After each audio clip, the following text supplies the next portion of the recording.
asalaamaaleykum mbokku téléspectateur Ngor Plus encore ñu ñëwaat fii nii seen émission Entretien Plus donc comme ni ñu koy waxee chaque instant Entretien Plus c'est une émission boo xamante ne day relater les faits divers yi xamante ne donc si localité yi la nekk tey ñu ngi fii ci Ngor plus particulièrement ci mën naa ko wax ne si extension bi la ne mu nekk benn cas boo xamante ne c'est vraiment particulier donc tey jii nii ñu am suñu benn mën naa ko wax ne sama copain El Hadj Abdoulaye ñu ngi lay nuyu. ñu ngi lay fay Baye Bara di nuyu téléspectateur yi Ngor Plus di jokk si nekk wàccuwaayam di ubbi ko sunu turu borom bismillahi rahmaani rahim di sant yàlla ci alhamdulilahi rabbil alamin di julli Seydina Muhammad alayhi salaatu wasalaam di ñaan yàlla jubalal incha allah. waaw donc tey jii nii comme ni ma ko waxee ñu ngi si bërëb boo xamante ne hélas c'est un peu spécial parce que Ngor moom ku ko tudd rek dañ koy xamee si parfois ni sur le foncier. te tey ñu gis na ne peut-être yow am nga benn taxawaay bi nii si ci loolu tey ñu laaj la tey béréb bi ñu nekk nii fii mooy fan.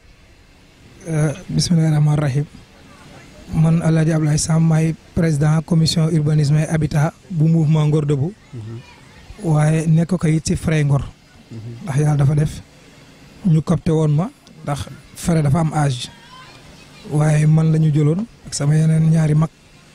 boole ñu ci frais yi waaye dénkaan ma commission bi ma yor ci Ngor Debout ma yor ak ci frais yi mu jëmaat si urbanisme ak habitat jëm si suuf si fii ñu nekk nag si zone extension bi nga xamante ne moom la ñu defoon morcellement bi nga xamante ne moom la ñu joxoon doomi Ngor pour ñu yokku si fii nag particulièrement fii ndox la woon si géej gi la bokkoon ku xam Waasiya xam na ne fii si Waasi la bokk kër yi ñu jàkkaarloo nii yëpp ci Waasi la bokk dañu ko sëkk pour dëkke ko waaye tey place bii ñu nekk ni tey booy ko xool fii yëpp extension bi côté bi yëpp fii mooy place publique bi nga xamante ne moom lañ fi bàyyi woon le maire Mamadou Diaw ak son successeur Mamadou Kane ñu gën ko min si Ndoye Kane ñoom ndekki fi bàyyi woon pour place publique l'actuel maire Amadou Gueye bi mu ñëwee aménagé ko def ko ay cocotier pour maintenir place publique bi ci noonu sunu rakke yi dëkk koñ bi daal di embellir fii defar ko ba mu rafet def fi ay camp daan fi def sport.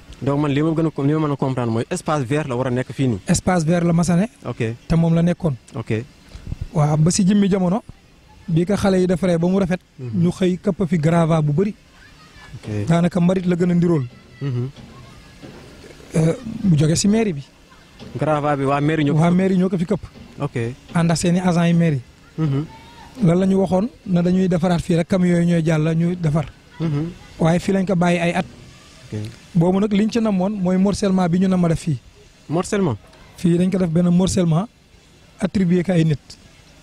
mais attends da nga wax ne espace vert lañ ko doon. da nga ne l'ancien maire Mamadou Diaw.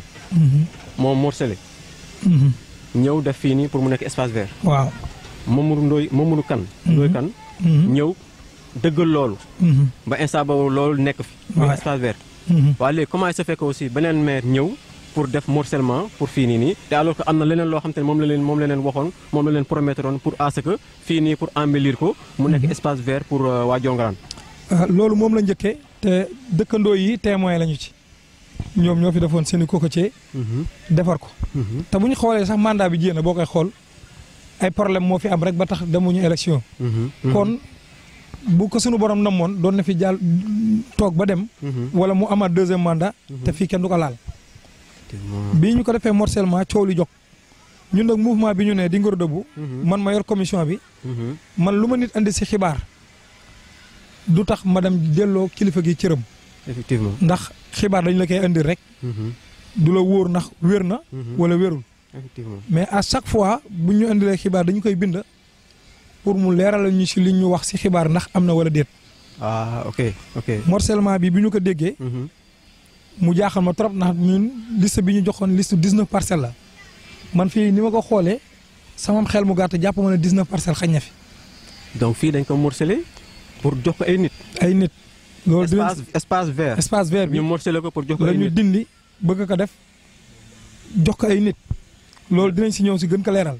mais yenn nit lañ ko war a mën a jox. mais est-ce que tamit seen information est-ce que c'est avéré aussi. maa ngi ñëw bi ñu déggee information boobu. dañu bind monsieur le maire. pour mu leeral ñu loolu. ndax boobu fii dafa amoon problème. virage ñu dégg fa 22 parcelles mu dem ba si 27 parcelles yu 200 mètres carrés. yoo xamante ne dañ ko morcelé woon foofu. bi ñu toogee amuñu si ay leeral dañu bind le préfet et les autorités compétentes. impôts et domaines bind nañ ñëpp ministre de l' intérieur ak ñëpp ministre de l' intérieur daavam bi recevoir nañu. impôts et domaines son secrétaire. recevoir nañu. le préfet recevoir ñu. bi ñu toogee ñoom waxtaan ak ñoom si lu bëri. le virage ba tey boo fa demee 22 parcelles yooyu wala 27 parcelles ba tey kenn laalaatu fa dara. ñu ngi toog di leen xaar. fii nag boobu coow li bëri na monsieur le maire oote benn concertation yaakaar naa ne télé bi da koy teg. te bëgg naa ñu teg ko fan yi ñu dégluwaat ñoom seen i propos. ndax dañ ne yàgg bawul dara. bu yàggee rek mbir feeñ. effectivement ci débat boobu dañu démentir lu bëri mais lu bëri ñu ngi ko focaliser woon. ci beneen problème bu ñu amoon ak une dame Aïda Seck. ok mu doonoon 5 parcelles yoo xamante ne régime bi passé daf ko fi bàyyi woon pour patrimoine dëkk bi régime bi dem jox ko Aïda Seck ànd si Aïda Seck. ndax mu doy kan bu fi toogee 12 ans Aïda Seck na moo ko moom te mënu ko tabax te yoon am fi. waaw comment se fait-il que beneen régime di fi ñëw Aïda Seck di ko tabax kon Aïda Seck bu amee doole. maire bi moo ko may doole. effectivement ñu bàyyi foofu. fii am ku jël kàddu si ñoom si réunion boobu na nga ko teg. na fii dañ koy morcelé te dina jàll par force ay waa Ngor lañ koy jox non seulement fii waruñu ko morcelé. waaw mais attends Alas. ma ñëw fii waruñu ko morcelé mais man pour man. morcellement fii nii pour man wartul am. dëgg la loolu mooy li njëkk. waaw norme environnementale yi mayew ka. waaw te ñun dañ soxla poumon pour nooyi. effectivement fii ngeen toog nii ab canal moo nee nii ab canal moo nekk nii. waaw lii formage bu ndaw la. canal bii tey ay eaux usées moo siy déversé 24 heures sur 24. te ku xam canal bi xam na ne canal bi c' était prévu pour des eaux pluviales. effectivement de Maris jaar Wakaam aéroport. ñëpp fii lañ branché. fii lay jaar. pour ndoxu taw. ok boo fi daan ñëw été bu tooyee rek géej gi moo génnax dugg si canal bi génnaat. effectivement mais hiver boo fi jaaree day wow koŋ. loolu moom moo ma sa am si canal bi. ak canalu virage ñaar yëpp pour ay eaux pluviales la woon. mais tey boo demee virage eaux usées moo fay sotteeku. boo ñëwee Ngor ay eaux usées moo fi sotteeku. ñu koy naqarlu pareeguñu. mu doon un mal boo xamante ne yàgg nañ ko xeex te du ñu bàyyi. effectivement ndax du ñu nangu nekk sacrifice ab kenn. pour ñu duñu empoisonné suñu géej di empoisonné suñu environnement. kon loolu boo amee tey. fii ñu bàyyi ko poumon pour ñii ñu nooyi. ndax xamoo tey kan moo fi bénéficié wu ak ñaati étage la koy teg ku moom këram lu ko neex lay def. ñii ñi fa la ñuy jëlee fu ñu nooyee. géej gi mu ngi nii à 50 mètres. mais doo yëg na sax géej a ngi fi. liggéey pollution bi kon fii. yoon mayul kenn mu def morcellement. gouverneur bi fi jàll avant kii ñëw dafa bañoon lii. jàllul morcellement bi. c'est-à-dire loolu yéen a ko suivre. yàgg nañ si dox. yàgg nañ si dox. mësul woon jàll. xamuñu nag fan la retournement situation am ba lii am avant may ñëw fii léegi on a le préfet de Dakar normalement tey sax waroon na ma mën a recevoir tey mais dañ ko mujjee bàyyi ba lundi. pour lii nii. ndax yàlla def na ne. ñun ku si ne nañ la jox sa wàccuwaay. effectivement bëgguñu dëkk bi di yëngu muy jaare sunu làmmañ. bu yëngoo rek keneen moo irresponsable pour dëkk bi yëngu mais dëkk bi du yëngoo si ñun. effectivement ndax yarew ñu ko. te incha allah comme ñu ngay yaakaar ne dëkk bi am na yoon. dinañ jaar si yoon. ak autorité yooyu pour ñu leeral ñu mbir mi. lii bi mu xewee ñu déggaat ne ñoom dañuy am fii ay intention pour continuer seen morcellement dëkkuñu fi ñi fi dëkk ñoo ñu ko wax pour prudence bi ñu lay wax. jurisprudence boobu. wala bénéfice du doute boobu dañu bind le maire pour mu recevoir ñu mu leeral ñu. copie bi naa la ko woon léegi le 22 laa ko yóbbu bind nañ ko avant le 22. waaw sama liggéey jàpp na ma mais le 22 laa ko yóbbu. sama décharge mu ngi nii.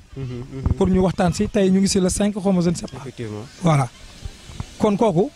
bëggul téeñal kenn wala muy wax lu mu óorul. effectivement moom bu waxee siw làmmiñam li mu ñu wax ay boromi xel lañ bu ñu échangé. waaw dinañu mën a gis fan la ñuy def wala ñu xam le pourquoi. bu ñuy nangu sax bu ñuy séddee sax ñu xam lan la ñuy séddee. ak ñan ñooy bénéficiaires fii. donc man si sama xam-xam bu gàtt mooy que ne fii donc déjà morcellement am na. morcellement am na.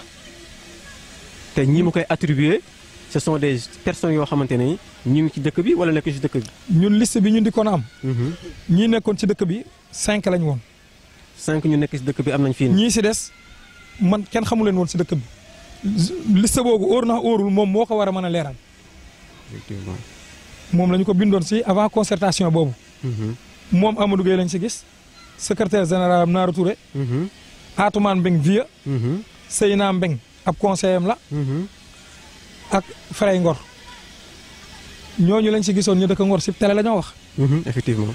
tey oote na moom monsieur le maire o ñi mu yaakaar ne ñoom la concerné wala autorité yi mu si war a informer mu oo leen liste boobu ma wax am na ñoo lim moom liman na leen si te bu ko média yi génnee dina gën a leer média yi bu ko génnee dina gën a leer malheureusement nag ñun on n'était pas convoqué. mën nañoo xam la fa xew lépp mais li si kanam raw li bët léegi ñooñu ñu ko jox ñoo la ñan si Ngor ndax si mbedd mi la ñoo fanaan ba ñu war leen kaa jox bàyyi ma man bàyyi la bàyyi keneen. wala dañoo ànd ak maire moo tax ñu war leen kaa jox. si loo xamante ne ñëpp a ko bokk loolu si gën banam réew la am fan la tegu.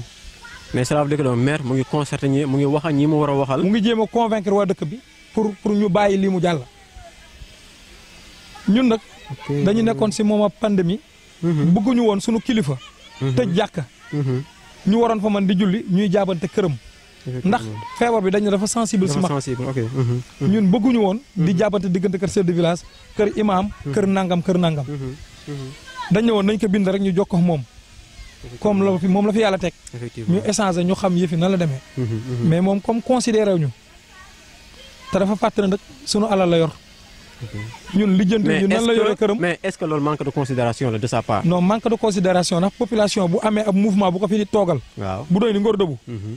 mënoo ñàkk a xam ñun sunu doyee si dëkk bi. mais aussi est-ce que jaar ngeen yéen fi ngeen war a jaar hiérarchiquement nii pour que moom mu recevoir leen. koo bind pour mu bind la. moom tey lan la wax nee na mayu ñu ko temps pour mu recevoir ñun ñu commencé di médiatiser affaire bi. ok loolu lañ ma wax ne moom la wax bu ko média bi génnee dina leer man nekkuma fa woon. parce que kii ma doon informé loolu la ma rapproché.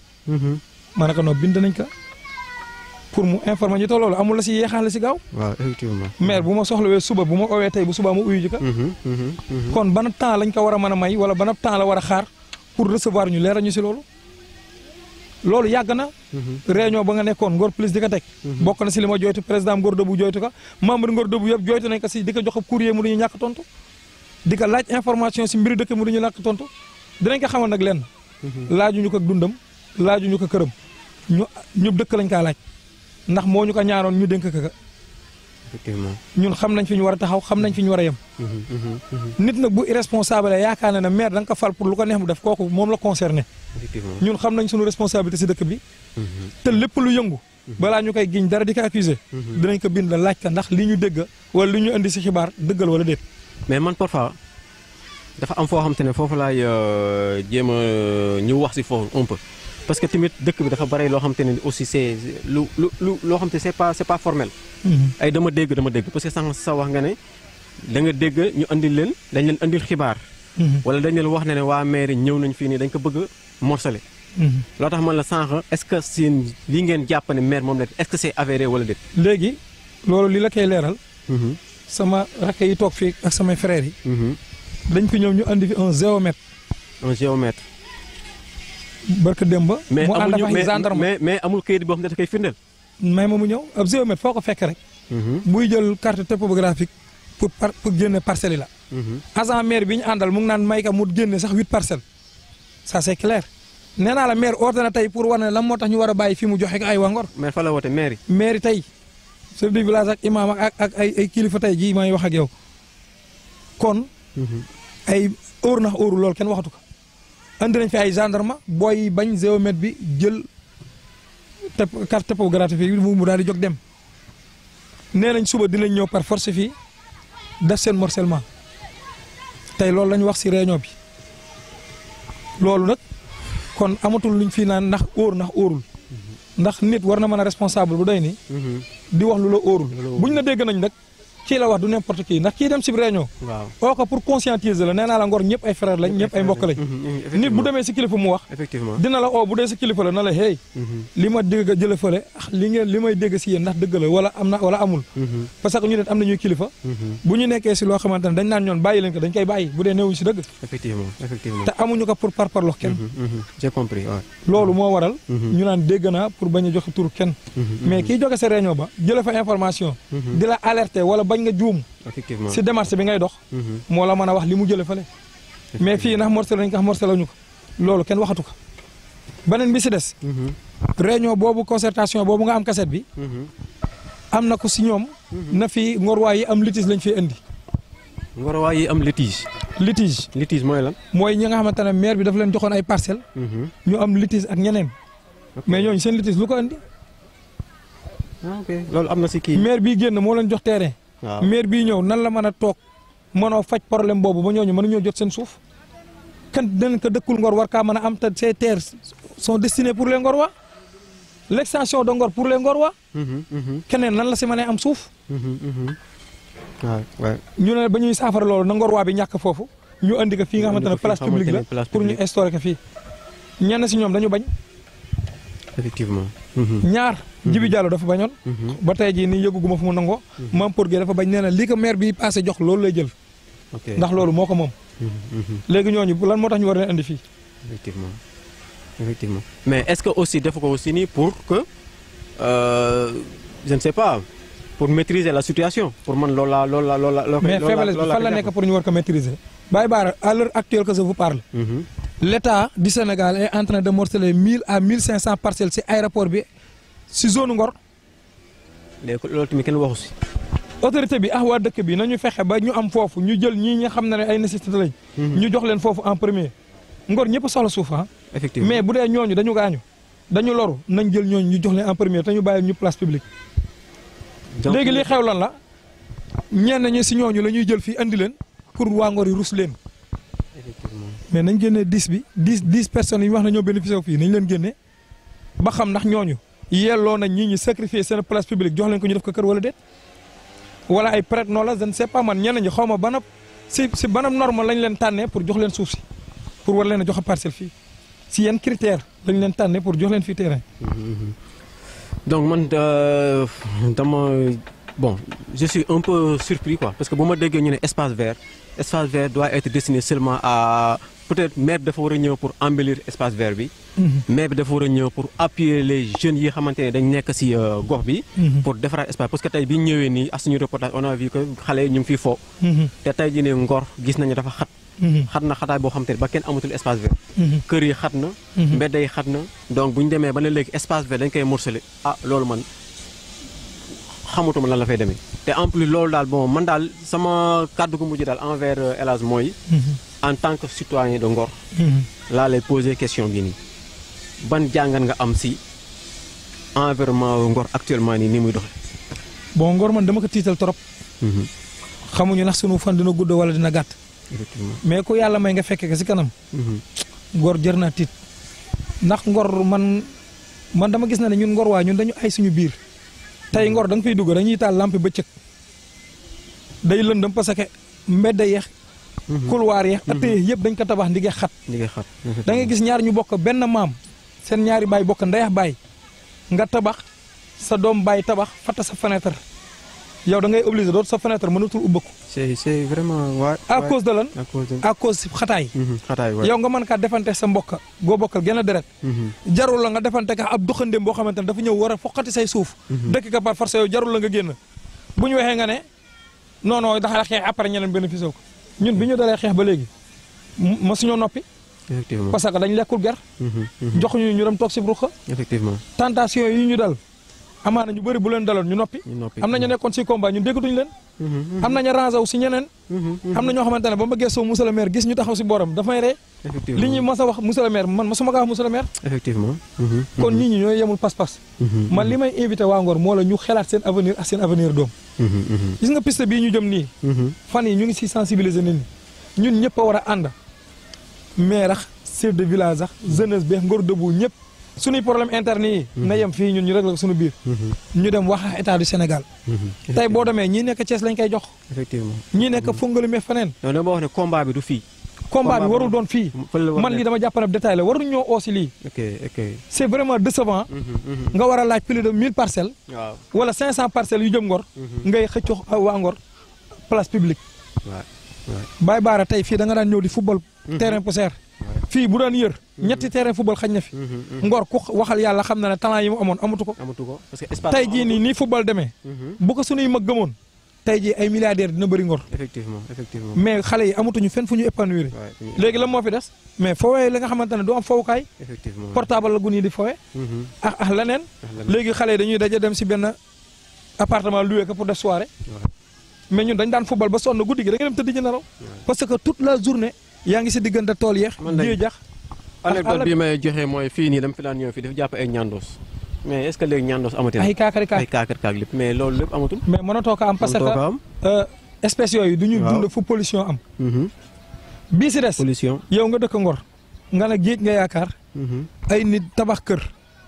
150 mètres carrés nga bëgg ko def esprit 7 plus 9. amoo fosse bu ko mën a contenir. nga jël fosse bi nga jox ñu ko ñun ñu war a consommer yow say déchets yow. ñun waa Ngor ñoo ko war a nooy ñoo ko war a sangoo. ñoo ko war a dundee. ñun ñëpp ñu toog suñuy kër mel ni comme si rien n'était. C'est ça qui est dommage. nit ñi nañu yeewu. ku si ne am nga vie. ku ne am nga jot ku ne bu sañoon da ngay noppalu ko sa àddina da ngay liggéey wàcc dem toog sa kër. mais ñëpp mënuñoo nelaw. jàkka ji dafay am ko yeewu 4 heures du matin nodd pour nit ñi yeewu bàyyi xel dem jaamu ji yàlla. effectivement ñun loolu mooy suñu rôle. ñu éveiller conscience yi. parparloo ñu kenn. contour ñu kenn. nii la ñu mos a doxee ku ñu xam sunu dund. effectivement maire suba bu ootoo set setal man chaque jour damay jóg ak sama équipe. effectivement informé ñëpp pour ñu dem jàppale ko ndax set setal bii ñoo set setal ñu Ngor laa set setal. bu ootee concertation chaque jour da nga ñu fay gis. kon lu mu oote dañ siy dem mais nag loolu taxul lu mu nar a def. ñu ànd see moom. bu gënee pour Ngor ñu ànd see moom nekki bàyyi faalam buñ ko waree contrer ñu wan ka ne lii duñ si ànd ak moom. effectivement ñun loolu mooy sunu mission. moom la ñuy doxee. te ñaanuñu yàlla wàcc ka. effectivement ñaanuñu yàlla wàcc ka benn yoon. donc loolu mooy les derniers mots de El Hadj Abdoulaye Sam donc mu nekk un membre de Ngor Debout yor commission foncière si Ngor Debout xam na lu bare si wàllu suuf parce que moom dafa sopp daf si mos a dox moom ku si nekk nag li nga bëgg rek loolu la yàlla di may donc mu nekk émission boo xam te ne c'est entretien plus li ma koy waxee chaque instant donc ñun instant bi nii lii moo tax jóg Ngor plus. Ngor plus c'est pas Ngor plus benn nit c'est pas Ngor plus ñaari nit c'est pas Ngor plus Baye Bara c'est pas Ngor plus quiconque donc Ngor plus c'est pour la communauté Sénégal gépp laa wax parce que tey Ngor plus c'est devenu une télévision nationale et donc Ngor moo si bénéficié wu keneen bu si laa war a bénéficié wu Ngor moo si war a jëkk bénéficié wu donc ñun instant nii la ñuy taxawee donc tey jii ñu dem léegi nii seetaan benn élément boo xamante ne si fii lañ ko jëlee woon léegi après ñu ñëwaat suñu plateau.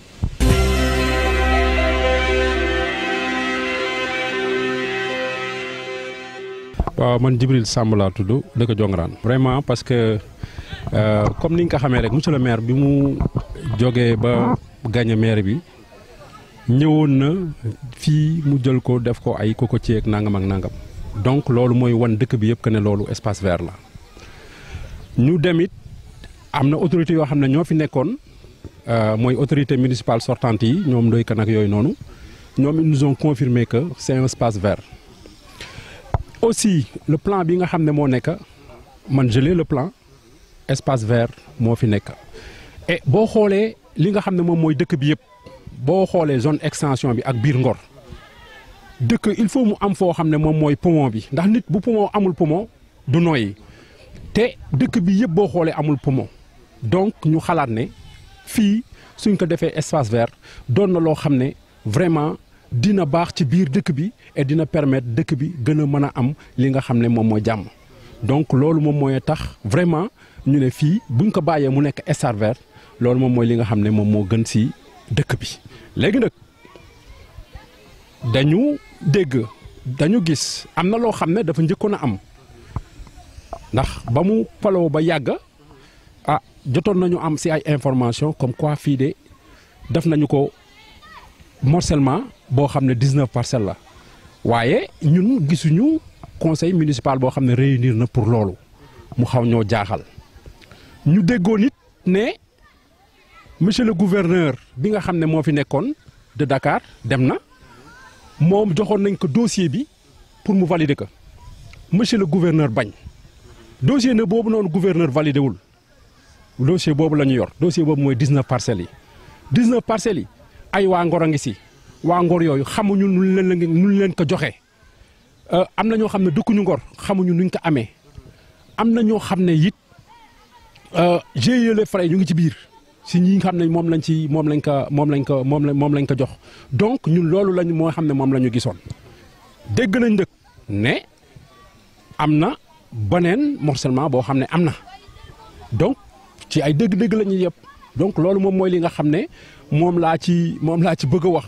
naa ne jongaraan ñun ñëpp ñoo ko bokk buñ na jongaraan ñëpp ñoo war a jog mais xam nga wax ji du jongaraan rek da di mbir buy commencé il faut mu am ñoo xam ñooy nekk soubassement bi ñoom ñooy commencé jog ñooñu bu ñu kiwee ñoom ñooy dem informer les populations population di relier benn par benn loolu moom mooy li nga xam ne moom moo am donc man en tant que habitant de Jongaraan bu waa Jongaraan jógee man su ma jogul day mel ni comme si dëkkuma Jongaraan donc ñoom fu ñu jógee man war naa mën a jog bu dee sama doole la ma def ko si bu dee sama xel la ma def ko si bu dee xalaat la ma def si parce que mbooloo boo gis ñett moo ci nekk borom xam-xam borom doole ak borom poche ñoo ci nekk mbooloo moo gis loolu moo ci am donc man pour man ñett yooyu yëpp bu nee dañ ko si war a def it ñu def ko si du ñu jaay suñu bopp nag c'est important duñ jaay suñu bopp loolu moom il faut ñu xam ko duñ jaay suñu bopp ndax li ñuy defar nii li ñuy wax nii du pour ñun rek pour dëkk bi yëpp la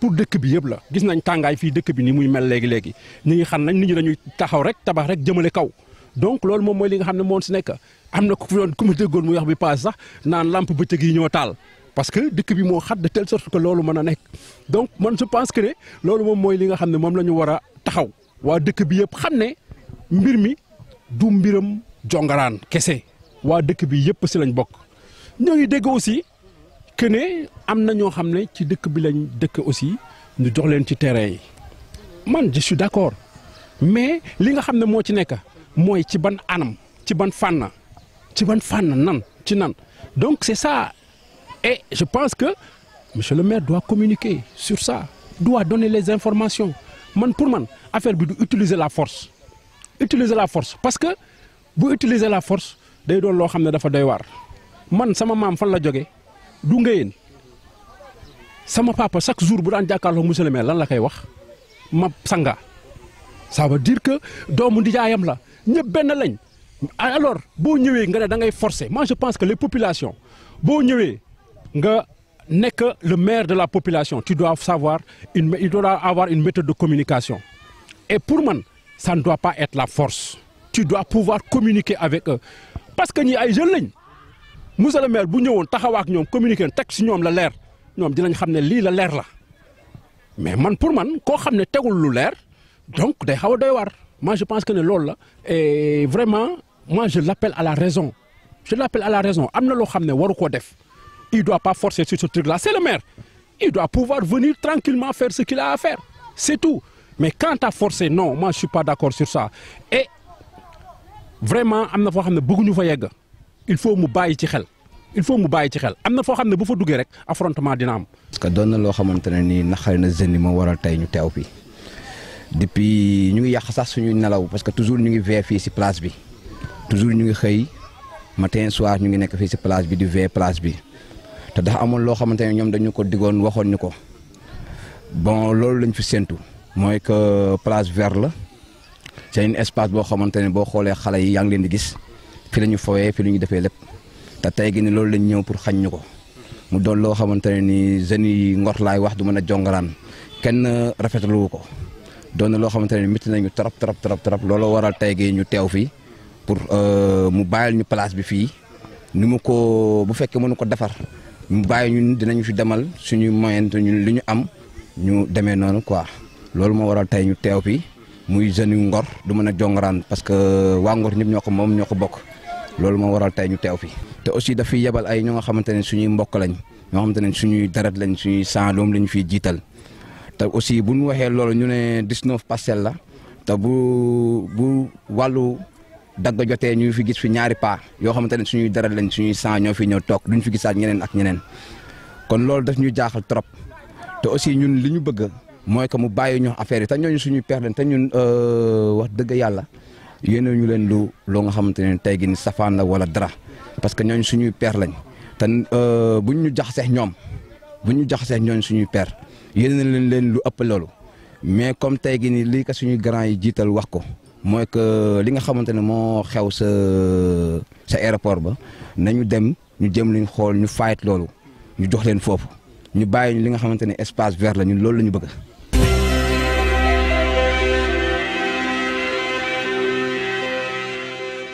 jaajëfal bu baax a baax suñu waa régie si élément boobu comme ni ngeen ko gisee donc mu nekk loo xamante ne aussi c'est à déplorer si fii nii si Ngor extension si Diongorane donc ñu nekk ak keneen koo xamante ne aussi si ñoom la bokk mooy xale yi xamante ne ñu ngi fii nii si Diongorane bu ñu Diongorane peut-être gars yi dinañ comprendre mais le plus large mooy Ngor extension donc tey sëñ bi na nga def. ça va na nga def ñu ngi si sa. waaw ñu bëgg nga présenter wu d'abord ak téléspectateur Ngor Plus avant ñuy dugg ci débat bi. d'accord donc man la Omar Samb. dëkk Diongorane. nekk aussi ci membre association Diongorane yi di xeex. mbir mi nii tey. donc di rafetlu aussi teewaayu Ngor Plus. ak jàppale bi mu jàppale tey ñëw. pour au moins jox ñu kàddu ñu mën a wax li ñu metti parce que peut-être du ma dugg directement ci sujet bi. donc ñu yemani foofu en attendant quoi.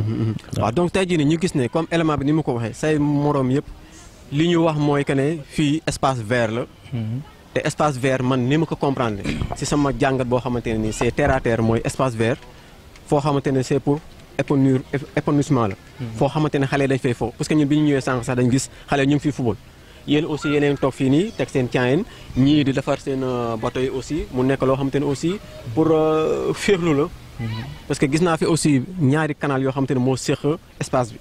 te donc man pour man kii parle de ay canal yoo xamante ne ñu ngi fii nii foofu pour man c'est pas apte pour nit dëkk fa. donc après su ma déggaatee si seen kàddu ngeen ne c'est le maire en personne muy Amadou Gueye je pèse bien mes mots le maire bii fi nekk actuellement muy Amadou Gueye ati moo def. morcellement boobu noonu te li ngeen ko waxee mooy def na morcellement 19 parcelles te man si sama jàngat si sama xam-xam bu gàtt d'après ni ma xoole fii nii est-ce que fii mën na 19 parcelles Omar. bon est-ce que mën na 19 parcelles tamit. pour mën a réagir par rapport ak question bi. mais avant ñu dugg ci loolu. j'aimerais bien que ñu xam ni. fàttali ko tuuti. comme ñun. Diongorane la ñu juddoo fii la ñu yaroo fii la ñu màggee. donc place bii mën nañ fi wax lu bari. parce que ñun bi ñu nekkee ndaw fii lañ daan fooye. géej gi dañ daan fubal ba géej gi fees. ba ñu nekk ci biir ndox mi di daw. tey jii nii bu ñu amee sañ-sañ toog fii nii tey ñu ngi toog foo xamante ne ndox kese la woon. donc dañ ko sëkk moo tax. donc tey buñ ko sëkkee. pour peut-être ñun ñu amoon xel ni. dañ koy jox. xale yi ñu mën am espace bu ñu fowee ñuy dégg ni du loolu moo war ñoom ñu sëkk ko dañuy am lu metti ci ñu xol. maanaam donc ñu ñëwee donc maanaam dañ ñëw joxe leen benn fausse information. waaw pour dire que ne dañuy sëkk fii nii pour embellir ko maanaam. effectivement parce que espace vert la. effectivement moo tax ngeen bàyyi pour ñoom ñu sëkk ko. voilà mais après ci biir dafa am leneen lu ci nekkaat. effectivement ok parce que bi ñuy sëkk fii nii. même biñ koy sëkk ñun dañu génnoon pour jàppale leen. parce que cocotier yi ñu doon planté fii ñun ñoo leen doon jàppale ñu samp ko. effectivement. ba ñuy xëy di arroser. di arroser. ba benn instant ñu ñëwaat sëkkaat ko. après par la suite la ñu dégg ni. dañ ko def ay morcellement pour am ñoo xamante ni ci dëkk bi lañ ne ñu jox leen ko. mais hélas kii nu mu tudd Mouhamed hélas Omar. waaw dafa am loolu dafa leeru sama bopp ba léegi nii. parce que morcellement sànq El Hadj Abdoulaye wax na ko ne dafa am ay nit yu ñuy ciblé pour jox leen morcellement yooyu noonu. mais xam nga man tamit parfois damay wax rek te yàlla tax ñu xoolaat bu baax a baax ku ci nekk li ngay wax nga xam ne yàlla moo tax ngay wax. duñu ay nit yoo xamante dañuy yee fitna. wala duñu ñoo xamante ne aussi ni dañuy inciter à la population. à la violence. non pas du tout mais dañuy wax toujours loo xamante ne est-ce que c'est avéré parce que tey ku toog fii nii ne. maire bi dafay morceler kii bi day morceler fii nii pour 19 parcelles. te man ni ma xoolee fii nii est-ce que fii mën na 19 parcelles peut-être am na lu neen lu nekk suuf. mais léegi tey jii nii léegi soo wax nga ne ay nit yuñ ko war a jox yu dëkk Ngor. waaw léegi yéen nan ngeen def ba am information boobu ñi dëkk Ngor. bon lii gën a wóor. ci wax bi. mooy que ni ñun bi ñu jotee information bi yàgg na. ñuy di dem ba benn instant. ñu amaat beneen écho waat. bu gën a confirmer mais yéen daal ci écho daal ngeen ko kal. bu gën a confirmer non pas écho kese. ok bu gën a confirmer nañ morcellement bi am na. ba nit ñi jot nañ seen papier. ok seen papier d'attribution yi. seen papier d'attribution. te am nañ liste boo xamante ne. liste bi ñu gis. 5 waa Ngor ñoo si ne. effectivement te 19 parcelles la 5 waa Ngor ñoo si ne. donc 14 yi moom dëkkuñu fi. waaw donc man damay jàpp ne 5 yooyu dañuy def figuration seulement. pour mën a permettre. ok ay ñi si ginnaaw ñu am si terrain yi. effectivement te beneen firndeel bi mooy bi ñu commencé di defar fii di jekkal place bi pour xale yi tey ñu mën fi football. ñoom envoyé nañ fi benn géomètre. avec des éléments de la gendarmerie. pour moom mu ñëw def morcellement bi mu ñëwee. morcellement espace vert bi nii espace vert bi. mais bi mu ñooñu bi ñu ñëwee jeunes yi lañ fi fekk ñuy liggéey. ba ni ñu wax ak ñoom ba ñooñu delluwaat. mais information bi ñu joxe nee nañ dinañ ñëwaat te dinañ ko def par force ñun nag en tant que jeune. dinañ si dem ba mu jeex maanaam bu ñu ñëwee dinañ ñu fi fekk. te aussi tamit responsabilité bi lu si am. mu ngi si loolu monsieur le maire. parce que ñun dañu jàpp ne tey. en tant que maire. moom il a la responsabilité. de gérer la commune. ok. maanaam administrer. li alalu dëkk bi mu administrer que ba mu yemb. mais pas administrer nag. Gérer c'est prévoir. ok parce que mënoo ne yow da ngay liggéey dëkk. te xalaatoo génération bi di ñëw. effectivement jeune boy yi nii bu ñu amul fu ñu fayee lu ñu def. day métti. Ngor amatul benn espace lii rek moo fi des comme espace. donc lii lañ leen war a bàyyil pour ñoom au moins bu ñu ñëwee ñu am lu ñu fi fekk. mais léegi parce que lii fi nekk comme ressource amuñu droit utiliser lépp il faut que génération bi di ñëw ñu am lu ñu si jariñ. mais lan moo tax ngeen xaar ba tey jii nii di door a ñaxtu lii nii. bon parce que lan moo le pourquoi mooy que ni. peut-être avant dañ doon dégg ne. on n'avait pas la confirmation. mais bu ñu demee ba am leer que ñu. fii nekkatul espace vert mais dañ ko bëgg a morceler jox ko ay nit soi-disant ay waa Ngor. xam là ça devient grave loolu ñun en tant que jeune mënuñu seetaan génération bi di ñëw du perte. il faut ñu taxaw si loolu ba li ñu amuñu jël. ñun loolu mooy suñu dernier kàddu mooy dañuy ñaan monsieur le maire aussi. mu xam ni. dañ ko dénk. te ku ñu dénk. bés dina ñëw nga war a mën a layoo. nga mën a leeral li nga yoroon. te aussi tamit liñ la dénk da nga war a mën a prévoir. génération yi ñëw bu ñu ñëwee ñu am la ñu jariñoo. waaw donc man si kàddu googu noonu ma ne donc léegi yéen ban combat ngeen di mener instant bii nii. pour que à ce que est-ce que avertir ngeen aussi monsieur le maire en tant que citoyen parce que tey jii nii dama gis ne tey monsieur le maire tey buntam dafa ubbeeku maanaam. portam c'est grandement ouvert. à la population. est-ce que yéen dem ngeen si moom pour waxtaan ak moom si problème bii nii comme parce que Ngor Debout aussi ñoom nee nañ.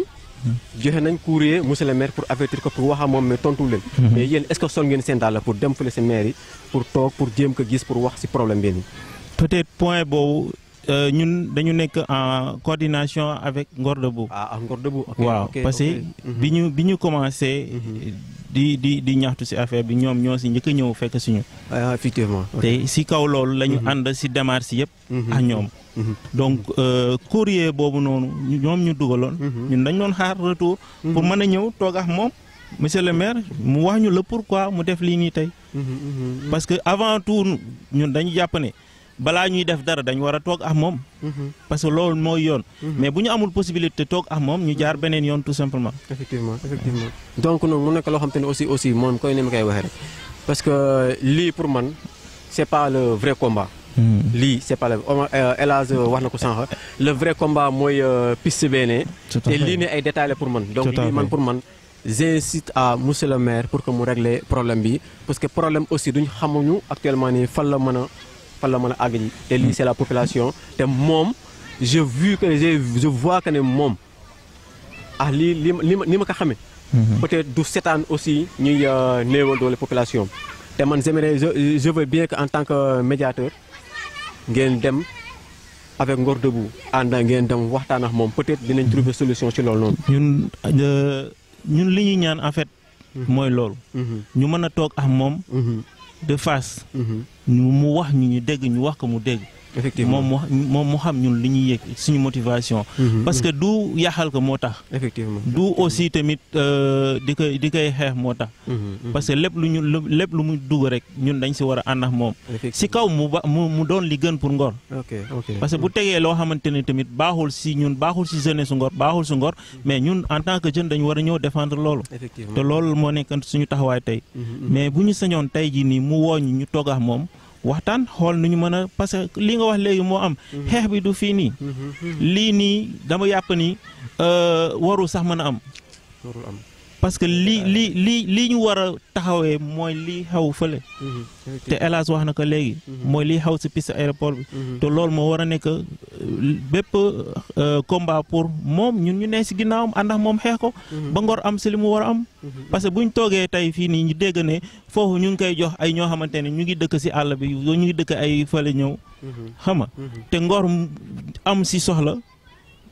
ba pare moom mu dellu ginnaaw di jël lii xamante ne moo des fii si biir dëkk bi di ko bëgg a joxe tamit day metti si ñun. donc il faut ñu mën a ñëw taxawee loolu. est-ce que xam ngeen le pourquoi aussi bu fekkente aussi si seen kii bi ni c'est avéré aussi est-ce que vous yéen jëm ngeen a trouver le pourquoi muy def morcellement bi aussi. parce que d'après explication bi ñu jot am. parce que du moom moo taxaw ñu wax. boobaax léegi mun ñu ama entrevue ak moom pour mu mën ñu expliquer. mais dañuy jot ay information parce que si dëkk bi la ñu dëkk xam nañ li fi xew. donc li ñuy jot comme explication mooy que ne ay famille yoo xamante ne dañ amoon ay litige ci ay morcellement yu ñu leen joxoon. moo waral moom mu réagir nii man dama jàpp ne réaction boobu noonu daf si waroon a ànd ak waa dëkk bi ànd si ak jeunesse bi. ba xam ndax lii mooy solution bi wala am na beneen solution. waaw yow actuellement yow loolu lan ban jàng nga si am nan nga ko mën a saafara bu doon yow à ton niveau. bon man dama jàpp ni. bu dee dafa am ay famille parce que Ngor fii nii. bu dee dañ ne 5 famille la. wala 6 man jàpp naa ne am na lu ëpp loolu. ñu soxla ay kër. effectivement te bu problème boobu war nañ ko régler bu ñu àndee ñun ñëpp ñu xeex lii si biir piste bi. Ngor jot si li wàllam. mais loolu dinañ faj problème bii fi nekk ba fajaale am ñeneen ñoo xamante ne génération boo xamante ne ñëwagul woon ñu mën leen prévoir bàyyi leen foofu bu ñëwee mën a jariñu. te loolu mooy combat bi tey. lan mooy sa kàddu gu mujj par rapport ak. bon kàddu gu mujj mooy que ni ñun ñëpp jeunes jongaraan dama naan jongaraan ñëpp la sax. parce que du jeunes yi kese. donc ñun ñëpp dañuy ànd am benn kàddu. di dellu si monsieur le maire di ko wax ni moom lañ dénkoon. moo am autorité tey. mais ñu xamal que ni autorité boobu noonu du autorité buñ ko jox muy def lu ko ne. mais tamit nay soon ne am nañu taxaw di xool di veiller à ce que mu teg ko si yoon. te ñu dellu suñu kàddu si ginnaawam si kaw mu teg ko si yoon toujours. waaw ñu ngi koy ñaan nag. mu delloo si xelam. te xalaat avenir xale yi di football fii tey. xam ne ñii nii ñoom lañ war a sóoral pour suba. ñu mën a am fu ñu footballé ñu mën a am fu ñu foye ñu mën a am fu ñu épanouir pour mën a évoluer dans leur vie. donc loolu mooy suñu kàddu bu mujj. di leen remercier yéen waa Ngor Plus. di remercier aussi waa Ngor Debout yi ñëw taxaw. di remercier ñëpp ñoo xamante ne ñu ngi si ginnaaw. di ñu jàppale aussi di ñu conseiller tamit ñu ngi leen si delloo njukkal. merci. donc mu nekk loo xamante ne aussi c'est vraiment touchant boo xoolee xale yi xamante ne ñu ngi foofu di football donc tey jii nii buñ ko morcelé ba jox ko ay nit kan moo fi footballati ak kan moo fi foweti te Ngor instant bi d'après ni ma gisee si seen propos yi Ngor lii rek la am instant bi nii pour que xale mën fii ñëw di fa épanouir maire moo war a ñëw pour accompagner leen si seen démarche mais pas pour ñëw pour di leen xatal si li ñu bëgg. donc tey jii nii mu nekkoon seen émission entretien plus nii rek lay demee lii xamante ne ni askan wi ñoom la ñuy soxla moom la ñuy xeex dañuy ñëw pour tegal leen ko pour ñu trouver solution laa wax pour ñu trouver solution mais pas pour di insister à la violence. donc tey jii nii mu nekkoon seen entretien plus si seen télévision Ngor Plus di leen jox dig daje ci beneen émission je vous remercie.